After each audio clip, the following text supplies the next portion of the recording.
What's up, house groups? So in the book of John, Jesus says these two things that seem almost contradictory.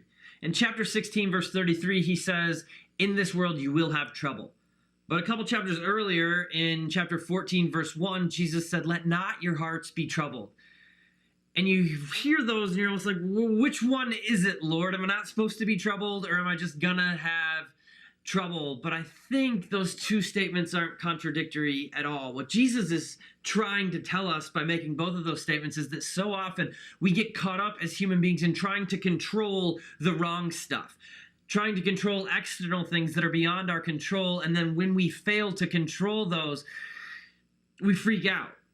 We talked this Sunday about how we have this tendency to tie our faith and our circumstances together in a way that causes them to rise and fall in unison. And when our circumstances begin to crumble, our faith begins to falter. But what Jesus is saying in the book of John is that even though we don't have control over the fact that in our messed up, shattered, broken world, there's going to be trouble and there's going to be difficulty, we do have control over where our faith is and in whom we choose to put our faith. And when our faith is in the right place, it's completely divorced from our circumstances, and we can let our hearts be filled with peace and hope and joy, even when our circumstances are filled with trouble.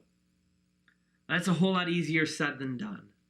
I know it is. It's just so easy when life gets hard. It's so easy in times like 2020 to just watch our faith collapse as our circumstances crumble. Because if we're really, really gut level honest with ourselves, with each other, and with God, we have this expectation that God is going to give us a perfect life.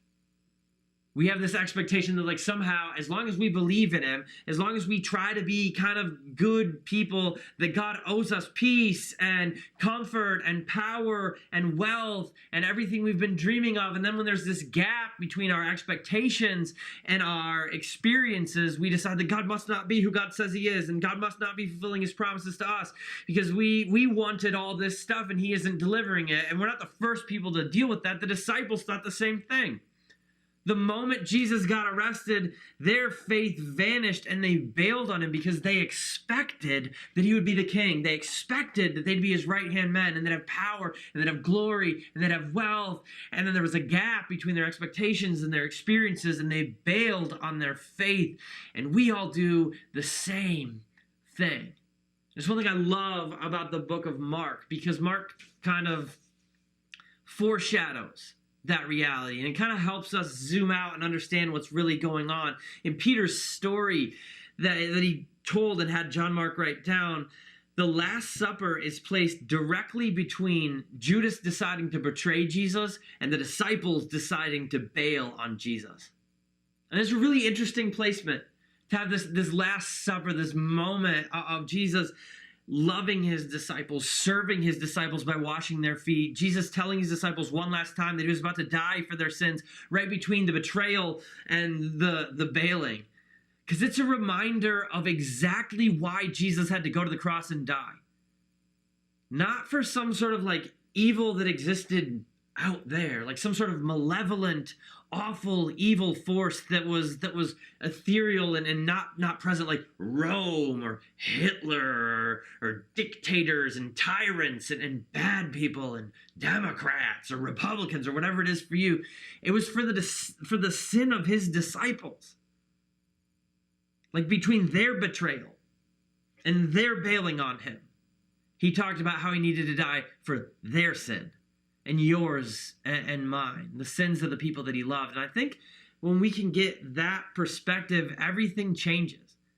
Because we stop being like, well, God owes me the perfect life. He owes me all my dreams because I'm not Hitler.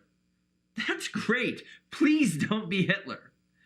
But the truth is that the dividing line of good and evil doesn't run between nation and nation or individual and individual or red state and blue state. It runs right down the center of every single human heart. And we can realize who we really are and how broken we really are and how much it took for God to step out of eternity into history and give his life for you and me, even when we didn't deserve it, even when all we deserved is the trouble that we've got in this broken world, then we can recalibrate our expectations a little bit. And we can live with an incredible sense of hope and gratitude and joy and peace, even in the middle of the difficulty that surrounds us, because we don't deserve any of this.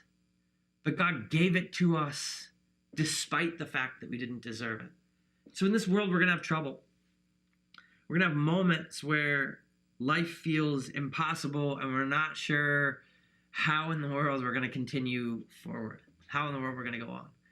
But when we remember what God did for us and how little we deserve that sacrifice, then we can separate our circumstances from our faith, and we can follow him, and we can find the hope and the meaning and the peace and the joy that we were created for, even in the middle of our broken world.